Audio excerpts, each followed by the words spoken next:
Hoy vamos a cambiar un poco el esquema del programa porque tenemos 3 escritores y vamos a estar durante toda la hora charlando con los 3 juntos. Normalmente tenemos bloques distintos, pero hoy decidimos hacerlo así. Tenemos a Andrés Rivera, que está viviendo en Córdoba y ha venido esta semana a Buenos Aires porque acaba de aparecer Tierra de Exilio, su último libro. Yo vi el título, Andrés, y lo primero que me acordé es de ese encuentro que estuvimos en Villa Gesell el mes pasado, bastante escandaloso. No, escandaloso. Fue un poquito escandaloso, no solamente por Rivera, sino por todos. Hubo bastante polémica, yo lo comenté acá. Eso es distinto. Y me acuerdo, sí, pero también comenté que las polémicas culturales, no sé qué pasa, pero como que empiezan y ahí quedan. No sé si justo se arman cuando se está por terminar el tiempo, pasan la televisión también en las mesas redondas y quedan ahí flotando los temas. ¿No te dio esa sensación? No, ocurre que este es por lo menos el actual es un país cultural amable. Esto no ocurría en los años 50 y 60. Donde había polémica. Pero las polémicas eran mucho más consistentes y escapaban al agravio personal. ¿Y por qué será que cambió eso? Uno, porque no hubo más ejercicio de la polémica.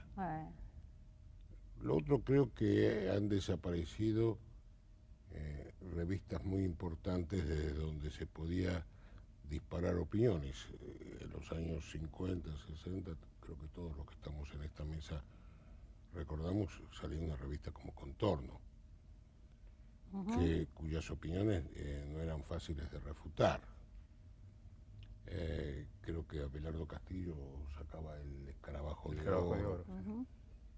Y había otras revistas, tal vez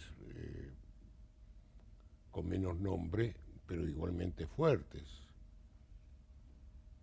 Y bueno, y además era el momento, un momento histórico, político, social, que daba acceso a la polémica. Hay que ver también por qué desaparecieron esas revistas. Las revistas desaparecen cuando no tienen ingresos, o sea, cuando la gente no las lee. En este momento por ahí esos temas no importan. Bueno, ¿Qué pensás? Esas revistas no desaparecieron porque la gente no las leía, desaparecieron a causa de la dictadura militar. ¿Pero por qué no están ahora? Bueno, no están ahora? ¿Qué pasó durante los 7 años de dictadura militar? Hubo un plan de arrasamiento de la cultura, un plan que se llevó a cabo de una manera muy organizada, muy coherente y que dio frutos. Y que lo que estamos viviendo ahora tiene que ver con esa historia. ¿Estás de acuerdo, Marcos? ¿O hay otros elementos también? Yo creo que estas cosas están multideterminadas, ¿no es cierto? Sí. Y que lo que sí podemos señalar como pintura general es que los temas que tienen que ver con la literatura, con el arte en general, están muy debilitados, como que están sufriendo una tremenda anemia, que la sociedad fue arrastrada hacia lo que en la década del 90 se acuñó como farandulización, la frivolidad por todos lados y el interés en asuntos bastante menos profundos, menos conmovedores que los que se transmiten a través de la literatura. Entonces dejó de ser un eje de debate, de interés. Entonces los libros van apareciendo y van muriendo y se van leyendo y entonces, pero dentro de una especie de consumo general. Lo que estaba señalando Andrés Rivera es que en aquella época las obras que aparecían no eran de consumo rápido, no era como el humo de un cigarrillo, sino que eran libros que durante mucho tiempo generaban una larga discusión, con críticas, con análisis, con estudios, que se hundían en nuestra huella de la memoria con más profundidad. En cambio ahora libros realmente buenos están muy poco tiempo en la boca de los lectores, incluso de los buenos lectores, tiene que ver también con cuestiones de marketing, con los sistemas de venta del libro que hace que se vuelquen al mercado una cantidad Muchísimos de títulos libros muy grandes que Claro. confunden y marean un poco al lector. Eso Pero por este un es un lado. problema universal, ¿no? Sí, Porque ese en es un España también se problema está debatiendo universal. esto. Sí. Eso Sí, por un pero lado, digamos pero que por ejemplo también... es más grave en España que en Alemania, ¿no? No es exactamente igual en todos lados. Sí. No, lo que yo decía Y es que nosotros además estamos siguiendo el esta modelo de cosa España. perversa que se está dando de la cantidad de Sí. títulos que se tapan unos con otros, rara vez aparecen libros que generen debate, que dejen esa huella a la que se refería Marcos, que haya toda una estela atrás del libro de debate, de movilización de ideas. Aparecen. Hay un tema pero no también son de los- parcialización del campo cultural en segmentos cerrados que prefieren conversar, digamos, grupos que prefieren conversar entre sí antes que abrirse a la polémica. Entonces hay muchos lugares donde cualquiera de nosotros no podría participar en una polémica porque no nos darían ese lugar. ¿Todavía se sigue dando eso? ¿Están todos de acuerdo? Hubo un momento que estaba muy marcado, que había grupos cerrados donde no entró. Todavía es un poco así, sí, todavía está muy parcializado. Sucede, por ejemplo, los editores de psicoanálisis protestan porque como el psicoanálisis se fragmentó en 1000 sectas, y esas sectas se ignoran unas a las otras, entonces dicen, bueno, antes sacábamos un libro de psicoanálisis y todos lo leían y lo discutían entre ellos y polemizaban y unos estaban de acuerdo y otros no. Ahora cada grupito se le pueden vender 500 libros de su línea y los otros los ignora. Y con la literatura y eso pasa un poquito en términos generales. Sí, capillas han existido siempre. Capillas han existido pero siempre. Ahora también siguen existiendo, quizá menos importantes, por lo menos no tienen la trascendencia de otra época. Pero que antes tenía más. Es que además no polemizan entre sí las capillas, sino es que hay una situación de indiferencia, ¿no? Bueno, todo esto surgió porque Andrés Rivera, estábamos contando que en Villa Gesell dijo en un momento de la charla, yo me siento un exiliado en mi propia tierra. Se armó una especie de escándalo, nadie se pudo seguir adelante. Entonces digo, bueno, aprovechemos ahora, Andrés, para que puedas ampliar un poco este concepto, que es fuerte, ¿no? Bueno, aquí algo se dijo, es una radiografía parcial de un momento del país.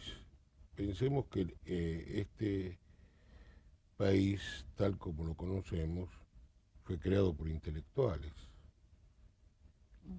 Alberdi y Sarmiento. Alberdi y Sarmiento, damos dos nombres capitales, ¿verdad? Pero también estuvo Juan María Gutiérrez.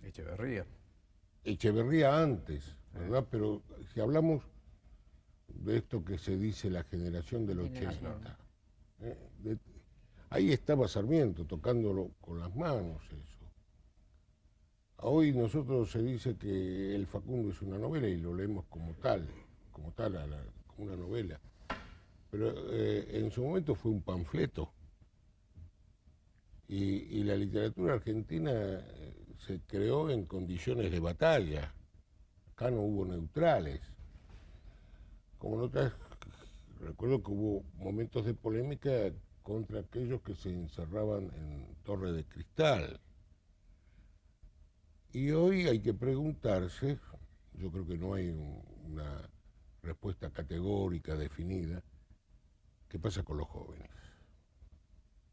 ¿Qué pasa con esta suerte de nueva generación de escritores que no tienen ningún interés en la polémica? Que sacan sus libros, algunos emigran y otros se llaman a silencio. Son muy pocas las revistas que aparecen. Somos amables entre nosotros. Y además, ¿para qué discutir? ¿Cuál es la perspectiva o las expectativas que pueden tener hoy los escritores si es cierto que están de un modo u otro muy relacionados con el fluir de la sociedad? Es una sociedad desesperanzada, con mucha amargura en sí, sin perspectivas. Los diarios registran una constante migración de eso que se llaman los mejores cerebros. Curiosamente son pocos los escritores que se han ido del país. Tal vez se quedan para dar testimonio, y no me parece para nada mal. ¿Por qué te quedaste vos, Andrés? Vos te quedaste acá durante la dictadura y te quedaste también ahora. ¿Se te ocurrió en algún momento irte? No. Yo no pienso que este es mi país, no es mi país. Este país es de otros.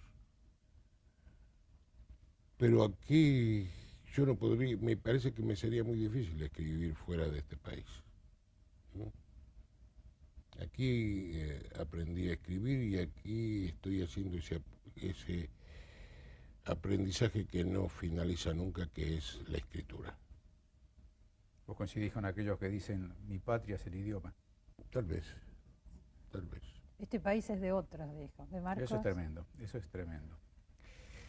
Lo que estaba señalando vos sobre los escritores que dan testimonio, me hace recordar que el otro día en una reunión se lo estaba reivindicando a Jean-Paul Sartre, como que era un hombre que aparentemente había fracasado después de muerto, que se lo olvidó, se lo marginó.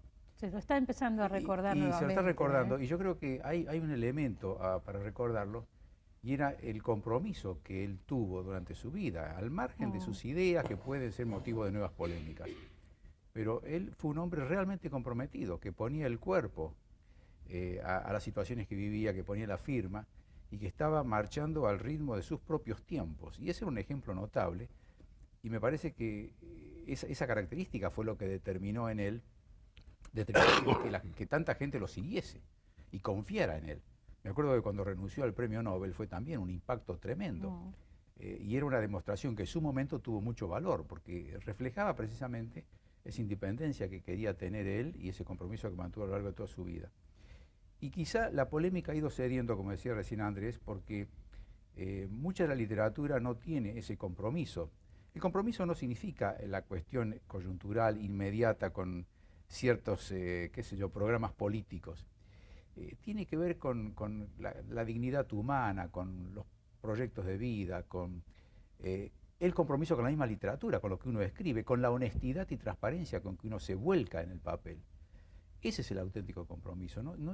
El escritor, el verdadero escritor, yo creo, no es solamente un artesano, como se ha dicho tantas veces, para bajarlo del pedestal, sino que hay algo en la cual él se juega. Me parece que el verdadero escritor, cada vez que escribe un libro, está poniendo su cabeza en el tacón de la guillotina, diciendo, aquí la cosa tiene que funcionar bien o si no me cae encima la cuchilla. Es eso que podríamos decir, cada escritor lo aplica de acuerdo a su estilo o a lo que realmente le interese hacer. Hay un gran compromiso con la palabra, pienso, en la obra de Andrés Rivera.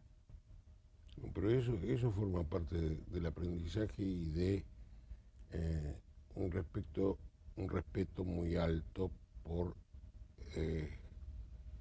ese lector ideal que está del otro lado de la mesa. Los escritores argentinos, tengo para mí, tienen poca relación con sus lectores.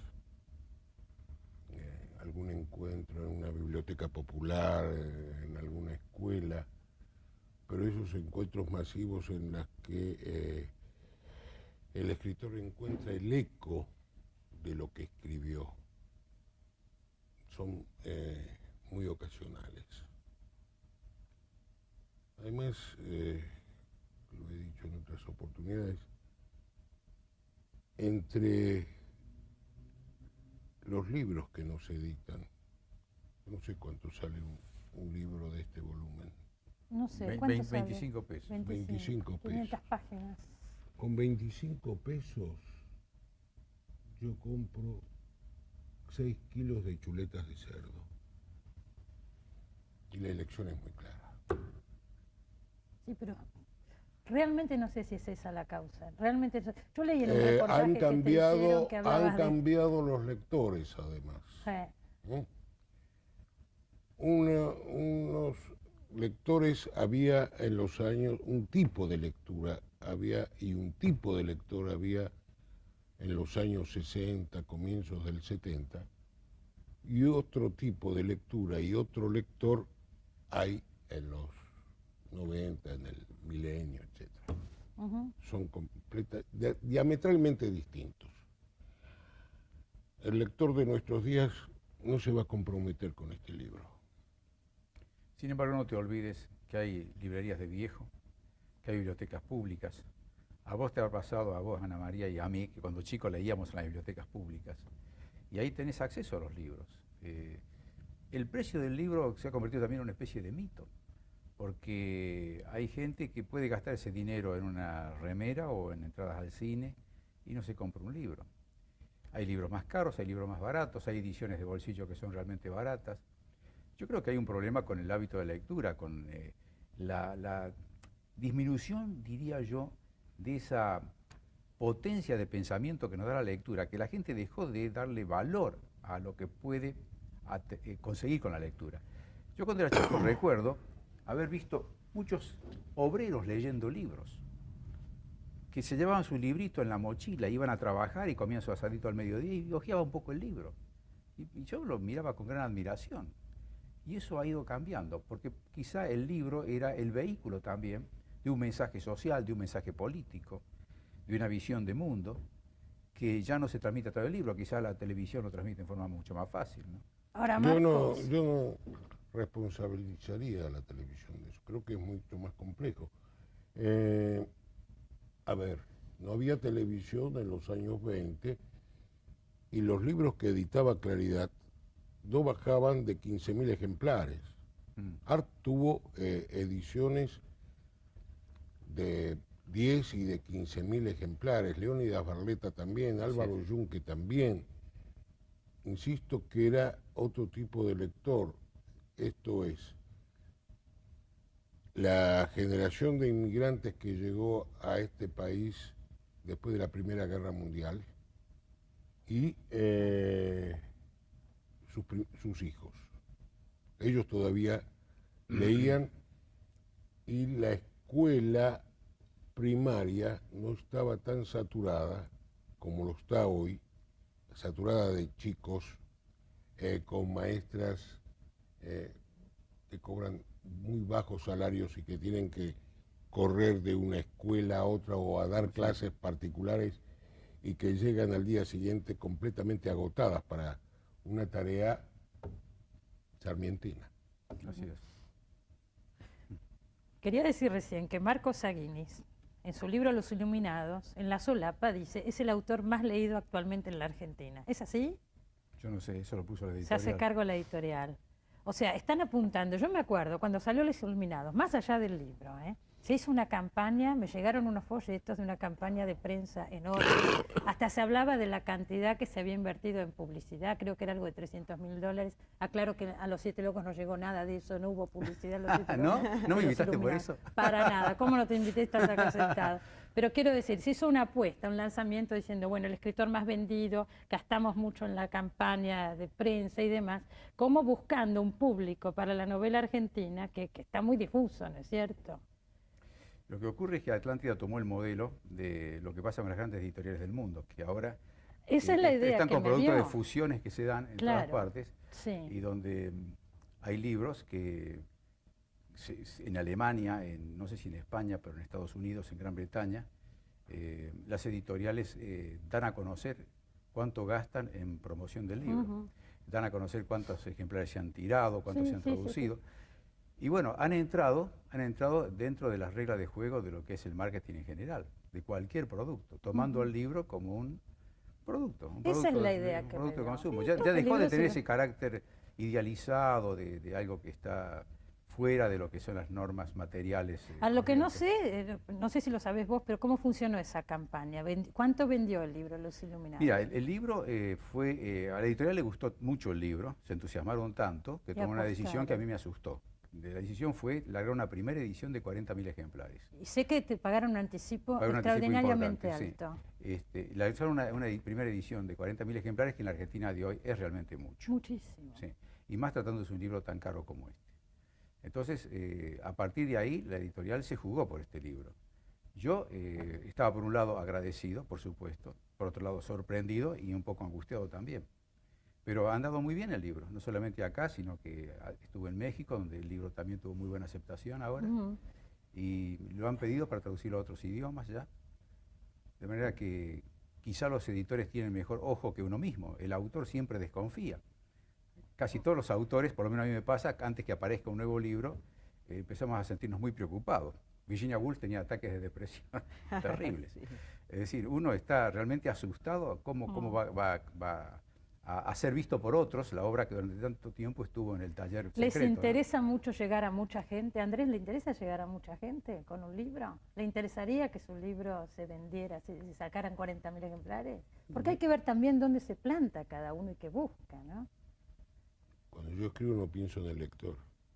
No. Ana, ¿pensás en el lector? Pienso absolutamente en el lector, pero hay que ver qué lector. No pienso en un lector como yo. ¿Tenés una figura idealizada que se parece a vos? Sí, por supuesto que pienso en el lector, y Andrés Rivera también piensa en el lector. Recién Andrés Rivera dijo el lector ideal.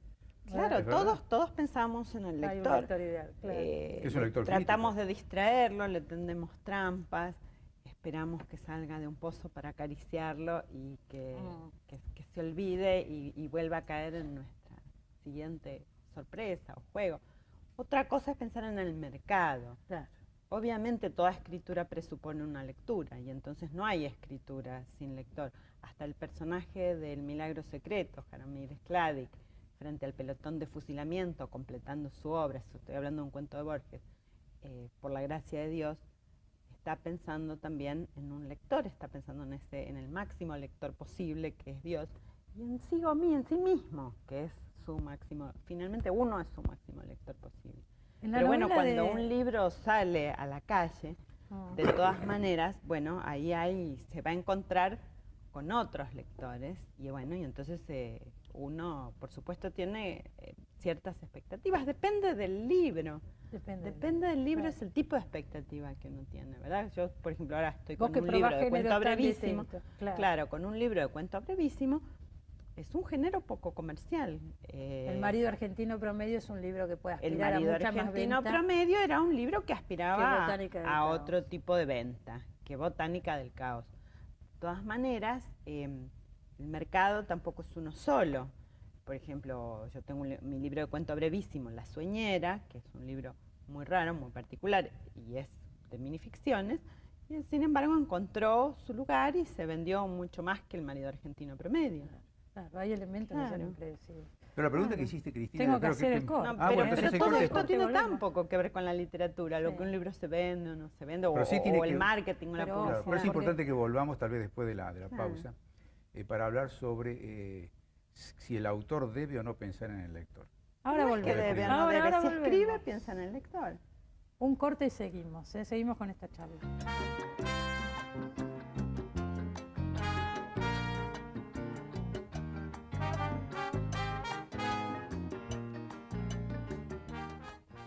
Bueno, Marcos, a mí la sensación que me da, leí Los Iluminados, ¿leíste Los 500 páginas tiene Los Iluminados, pasa absolutamente de todo, porque está desde la Revolución Cubana, la Guerra de Vietnam, la dictadura militar, el narcotráfico, me voy a olvidar, las sectas, o sea, está absolutamente todo metido ahí. Tiene un ritmo que me hizo acordar un poco esos grandes bestsellers norteamericanos también, ¿o no? Y sí, claro. Bueno, mira, lo que pasa... Hay una historia que no decae, que bueno, y hay mucha acción, mucho movimiento. Sería el opuesto de Rivera, donde pasa muy poquito. Acá pasa de todo. Sí, la novela en realidad hace un pantallazo bastante acelerado de toda la última mitad del siglo XX, ¿no? Toda la segunda mitad del siglo XX.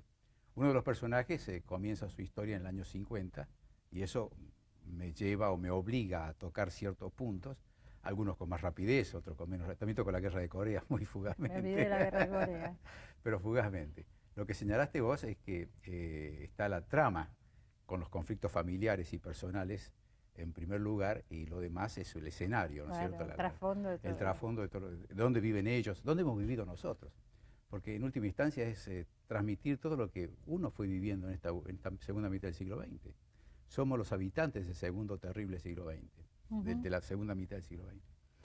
Y ahí viene lo que hablábamos al final del bloque anterior sobre el lector, en el sentido de que yo cuando escribo pienso en ese lector ideal a que hacía referencia Andrés Rivera, es decir, un lector que es muy crítico, que está muy alerta a la menor falla o a la menor, yo diría, inconsistencia mía.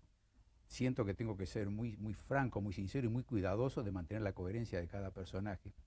Y lograr que la trama realmente sea una trama muy bien entretejida, muy firme. Hay temas que son constantes en todos tus libros. Hay un ataque al autoritarismo, denuncia de, claro. ¿cierto? De las eso es algo que a uno le sale, ya eso uno no lo puede manejar.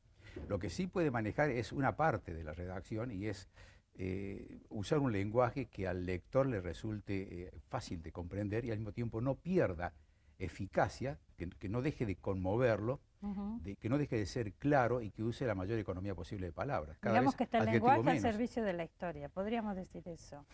Y yo creo que el lenguaje al servicio de la historia, pero también el lenguaje en sí tiene que ser muy cuidado, porque necesita ser económico, preciso, y tiene que también ser original. Es decir, la originalidad se logra a través de metáforas o de adjetivaciones o del sustantivo preciso, que te dé una sensación de extrañeza, un pequeño cosquilleo, que ayude precisamente a que uno se asombre.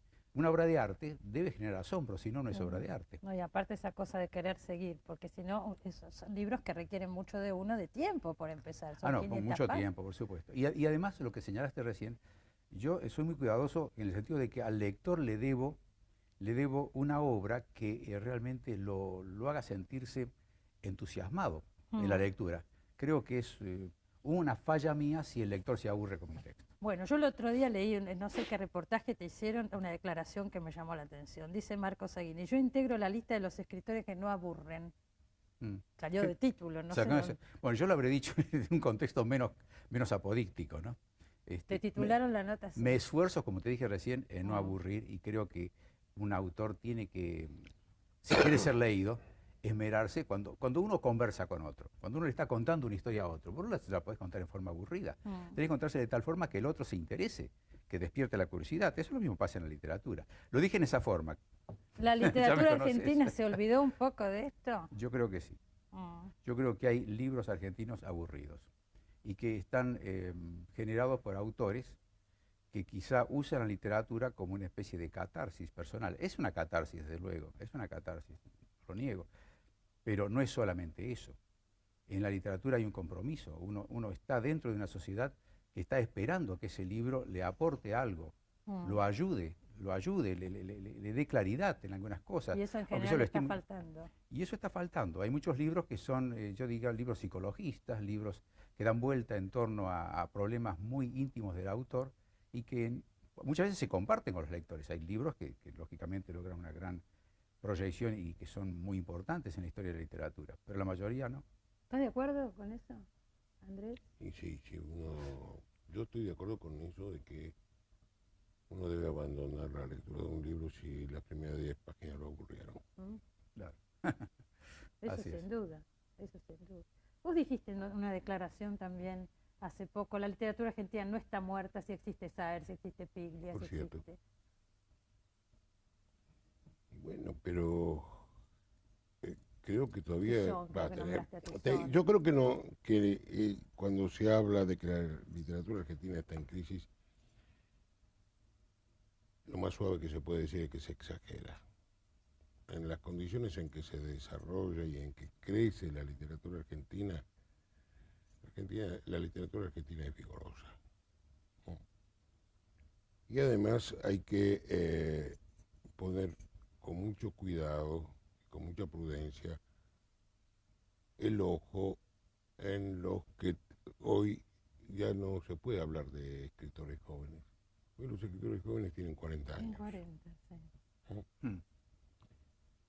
También hay que poner el otro ojo en una situación que a mí, no que me parece, me suena y que es dramática. En los años 50, 60, en Buenos Aires, este es un país unitario y entonces para que los libros trasciendan hay que publicar en Buenos Aires. Esta es mi experiencia cordobesa. Había algo así como 20 sellos editoriales. Hoy hay 5 o 6 muy poderosos, concentran todo el manejo del mundo editorial. Y obviamente los que escriben han cambiado. Ya no existe ese impulso de que se reúnan 5 o 10 escritores y saquen algunos pesos del bolsillo y formen un sello editorial. Eso lo hicimos, ¿no? Eso lo hicimos en los años 50 y 60 y después íbamos a repartir los libros por las librerías de la calle Corrientes y se los forzábamos a leer a cuñados, amantes, tías, abuelas. Estaban todos allí y a los amigos, claro. Y empujábamos para que en algún diario apareciese una nota bibliográfica. Bueno, esa insistencia los jóvenes no lo han recogido, tendrán sus razones. Yo realmente creo que se hace más difícil en este momento. Andrés, es que lo han recogido. Por supuesto que sí, hay constantemente eso. Y vos no te enterás, como no me entero yo y como no se entera ella, porque fracasan muy rápidamente. Claro. No es que no lo intentan constantemente. Andrés, yo te quiero hacer una pregunta. Tu novela, la primera novela es del 57, ¿no es cierto? Así es. Por lo menos 2 veces por año aparece en Te llevó cooperativas muchos años encontrar un lugar, el que tenés hoy, que se te considera uno de los más importantes escritores de Argentina, de las últimas décadas. Te llevó muchos años. Recibiste el Premio Nacional de Literatura en el 92. Tus últimas novelas, de los últimos años, digamos, El Farmer, La Revolución es un incendio eterno, no tenías ese lugar durante muchísimos años, ¿no es cierto? Bueno, pero también hay que pensar en eso que yo acabo de decir. A mí hasta el año 90 o 91 que Alfaguara me publicó El amigo de Baudelaire, publicaron sellos pequeños que inmediatamente de publicarme quebraban. Sí. Entonces tenían escasa difusión, me leían los amigos y yo les estaba agradecido porque eran buenas cabezas y buenos críticos, pero el libro no llegaba más allá que el círculo de mis amigos. Claro. Bueno, acá hay una editorial con medios muy poderosos que de pronto que llega rápidamente a la prensa, a la radio, a la televisión, que tiene consideraciones con el escritor, no estoy hablando de mí en particular, que no podían tener los encargados de las pequeñas editoriales. A lo sumo podían convidarlo a uno a ir a tomar un vino. ¿No? Las circunstancias sociales del país han cambiado y aquí hay una concentración y yo sospecho que en las largas filas de los inéditos se nos va a perder un Borges. Así es. Para decir un solo nombre. Así es. Nosotros estamos hechos, los que estamos en esta mesa y los que no están en esta mesa pero que han publicado, podemos usar esa expresión porteña, estamos hechos. Pero los que, esta es una mala expresión, los que recién empiezan, los que quizás tienen ya 2 o 3 novelas que solo se les ha leído la esposa, la amante o la mamá, y lo tienen ahí en un cajón. Es muy difícil. Se les hace cuesta arriba. Como no hay estos pequeños sellos y como no hay la posibilidad de pelear un lugar, hoy se llama mercado eso, un lugar para que el lector se apodere del libro y lo haga suyo y se identifique con lo que el libro propone, todo se vuelve muy difícil. Pero además, yo quiero señalar esto, este país ingrato no ayuda, no ayuda. Sé que en otros países tengo muy poca o casi ninguna o escasa información, pero que en otros países, por las razones que fueren, que no se puede desovillar ahora porque nos pasaríamos largamente del programa, los gobiernos empujan este tipo de concursos. Pienso porque eso los enaltece. Seguramente tienen una alta cuota de desocupados, pero tienen un escritor como Pablo Neruda. O Juan Carlos Onetti.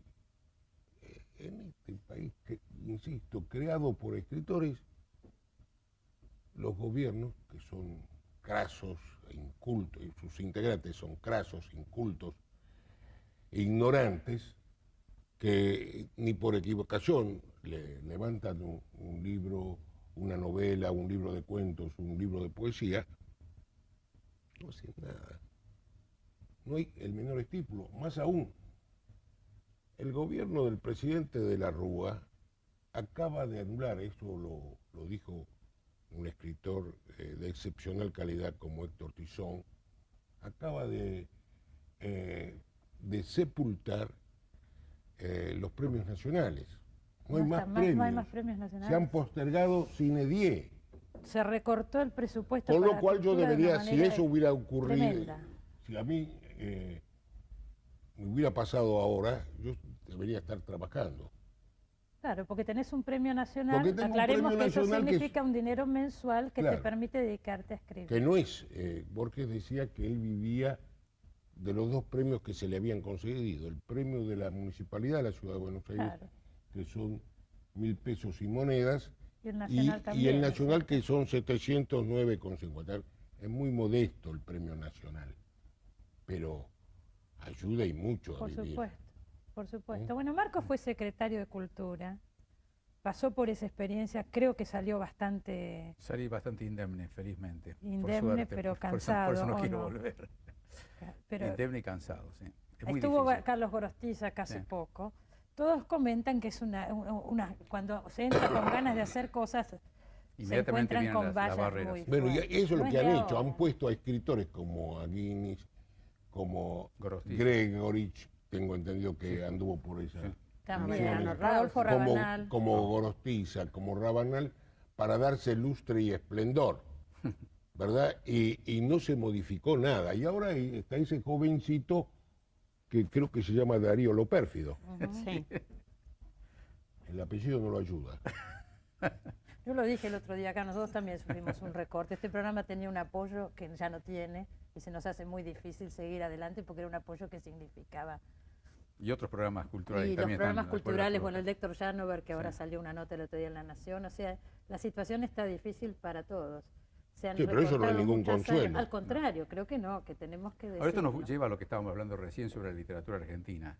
Hay una enorme contradicción entre lo que se produce, entre la potencialidad reinante, eso se ve en los concursos literarios, la cantidad enorme de obras que se presentan. Es decir, la Argentina produce, no solamente en literatura, produce en pintura, produce en música, produce en teatro. Cine independiente. Claro, y hay una gran injusticia porque muchas de estas obras mueren antes de nacer. Muchos Borges perecen, como dice Andrés, y bueno, algunas obras logran filtrarse y tener suerte. La justicia existe, que muchas de esas obras, si son malas, terminarán por morir también, pero es muy poca justicia. Pero no hay ningún terreno donde se permita que nazca lo bueno, lo nuevo, ¿no es cierto? En algunas provincias hubo incluso iniciativas provinciales para fundar editoriales locales, en Córdoba, en Río Negro, pero bueno, con muchas dificultades, les cuesta salir adelante. El mercado nuestro también es pequeño. Vos, Marcos, con tu primera novela ganaste el premio Planeta de España. No, con mi segunda novela. La segunda, pero igual, es el opuesto, el caso que estamos Bueno, eso fue hablando. una cosa, un azar, digamos. Bueno, pero se dio, digamos. Nunca te costó, nunca tuviste este problema. Bueno, yo mandé ese libro porque me lo había sugerido el poeta Juan José Ceceli. Me dice, ¿por qué lo publicas? Mándalo al concurso este. Y yo ni sabía de qué era, jamás me había presentado a ningún concurso. Lo mandé y salió, lo cual me llevó a que tomara conciencia de lo que significa tener mucho éxito de golpe, ¿no? Porque a partir de ahí se me cerraron un montón de capillas, hubo una campaña envidiosa terrible. Y de Córdoba te viniste a vivir a Buenos Aires. Bueno, muchos años después. Inverso a Andrés Rivera, que de Buenos Aires se fue a vivir a Córdoba hace unos años. Bueno, quiero hacer notar Tiene que ver con el exilio que estamos hablando también. Que Aguinis señaló que en las provincias se publica. Pero creo que hay que puntualizar eso de que se publica. En Córdoba hay muy buenos poetas. Sus narradores no son tan buenos, en mi opinión. Pero lo que se publica allí, merced al trabajo de editoriales muy modestas, no trasciende la frontera de la provincia. No llega a la capital. No tiene distribución. Yo tengo alguna relación con intelectuales jóvenes de Córdoba, y yo le digo, miren, olvídense, váyanse a Buenos Aires. Si quieren que los conozcan, vayan a Buenos Aires. No hay otra salida, nos guste o no nos guste. En Estados Unidos hay editoriales, y no estoy haciendo ningún tipo de comparación, de costa a costa. Y todas tienen... Bueno, no es un país unitario. Sí, sí. Es un país federal, claro. Es un país auténticamente federal. Perfecto, claro. Pero las editoriales que nosotros conocemos, que nos llegan los ecos aquí, algunas han publicado a escritores realmente notables, se preocupan de los servicios de prensa, de que el libro vaya de Alaska a Florida, ¿no? Que recorra toda Estados Unidos. Esté bien distribuido, claro. Aquí, ¿cómo hace una editorial cordobesa para que un libro editado en Córdoba se venda en una librería de Salta? No, es imposible. Es imposible. Se tiene que empeñar hasta los pantalones. ¿Por qué te fuiste a vivir a Córdoba, Andrés? Bueno, cuando me dieron el Premio Nacional de Literatura, a mí me dio lo mismo, ya. Antes de darme el premio, yo trabajaba de corrector de estilo. Tenía un trabajo más o menos asegurado. Lo que cobro mensualmente por el premio es más o menos lo mismo que cobraba como corrector de estilo. Por otro lado, me sentí libre de tomar esa decisión en función de que mi esposa se hizo cargo de una biblioteca en Córdoba, que es un viejo amor de ella, no la Biblioteca Córdoba. Y a pesar de que ser muy porteña, nacido en el barrio de Barracas. Y bueno, nos fuimos allá, lo primero que en el año 95 la biblioteca tenía, para decirlo rápido, 400 ejemplares, hoy tiene 10.000. Qué bien. ¿No? Y tiene múltiples actividades, desde teatro, animación a la lectura para los chicos. ¿Y cómo debe ser una biblioteca pública? Sí, claro. Y todo es gratuito. Seguro. Así que, bueno, a mí me pareció, yo no tengo compromiso alguno con el trabajo de la biblioteca, salvo el cine, porque el cine me gusta mucho, entonces todos los viernes damos cine gratis a las 8:30 de la noche. Yo lo llamo el grupo de fieles, debe haber 6 o 7. Hemos dado desde Los Idiotas hasta un ciclo que se llama El amor distinto, es decir, no el amor heterosexual. Una cosa muy, es así, muy osada, entre comillas, para un barrio como este que todavía hipócritamente guarda las viejas costumbres, como acá hay un macho y acá hay una hembra, y se terminó, ¿no? Claro. ¿Qué son esas confusiones? Esas variantes. Bueno, las confusiones, el cine lo mostraba ahí. En este personaje de Tierra de Exilio, sí, este hombre que vive en esa casa, que constantemente le tocan la puerta y le piden comida y demás, hay muchos elementos, ¿no es cierto? Sí, ellos no quiero decir reconozco autobiográficos. Pero sí, yo lo he dicho en cuanto a reportaje, me salió al paso. Esta es una novela intensamente autobiográfica, no es un testamento para nada. Simplemente intenta reelaborar una experiencia de vida a lo largo de estos 5 años, de ser solamente testigo de la degradación de los habitantes de una provincia, a la que no escapo yo tampoco, no es que me haga el modesto. Uno no puede permanecer indemne cuando todo el mundo se corrompe y cuando todo el mundo se degrada. ¿Cómo se alimentan? No me pregunten. No es solo el mate, pero la droga ayuda. Me tengo que ir. Lamento muchísimo tener que irme. Esta charla daba para más. No se habló nada de botánica del caos, así que Ana María Ayuela, te doy 5 minutitos la semana que viene, venís y hablas específicamente de eso, porque no es justo. No hablo nada de su libro. Muchísimas gracias por haber estado acá y les agradezco que hayan querido estar juntos, porque a veces hay pocas ganas de polemizar en la Argentina. Son escritores diferentes, no han polemizado. Hemos sido amables. Pero creo que salieron muchos temas importantes. Que el canal le diera por lo menos una hora y media más, y por ahí se larga la polémica. En los últimos 5 minutos tenemos polémica. Podía haber brillado. Gracias por haber estado acá. Nos vemos la semana que viene.